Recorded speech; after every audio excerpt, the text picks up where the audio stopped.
வணக்கம் நியூஸ் தமிழ் 360.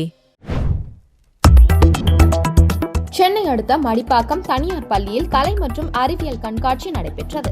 இந்த கண்காட்சியில் சிறப்பாக அவரவர் திறமைகளை வெளிப்படுத்தினர்.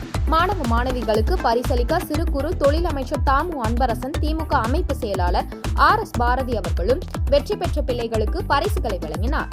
இதில் அமைச்சர் பேசுகையில், மாணவ மாணவிகள் இந்த பள்ளியில் அறிவியல் கண்காட்சியில் மிக சிறப்பாக செயல்பட்டு வந்ததாகவும், கேரளாவில் ஏற்பட்ட நிலச்சரிவு பற்றியும் இந்த கண்காட்சியில் இடம்பெற்றதை பார்த்து மனம் நெகிழ்ந்து போனதாகவும் மற்றும் பிள்ளைகள் நல்ல திறமையாகவும் ஒழுக்கமாகவும் இந்த பள்ளியில் பயிலுகிறார்கள் என்று அமைச்சர் கூறினார்.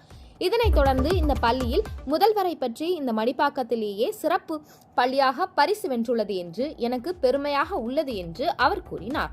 இந்த நிகழ்ச்சியை பள்ளி நிர்வாகம் வெகு சிறப்பாக ஏற்பாடு செய்திருந்தது. இதில் மாணவ மாணவிகள், மாணவின் பெற்றோர்கள், பொதுமக்கள் என ஏராளமானோர் கலந்து கொண்டு இந்த நிகழ்ச்சியை சிறப்பித்தார்கள்.